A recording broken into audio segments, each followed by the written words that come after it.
பூலோகம் என்பது பொடியாகி போகலாம். பொன்னாரமே நம் காதலு பூலோகம் தாண்டி வாழலாம்.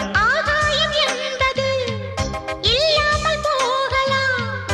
ஆனால் நம் நேசமே ஆகாயம் தாண்டி வாழலாம். கண்ணீரில் ஈரமாகி கரையாட்சி காதலே.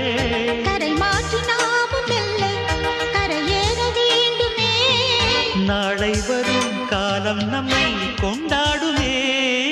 தாஜ்மஹால் தேவையில்லை அன்னமே அன்னமே காடுமலை நதிகள் எல்லாம்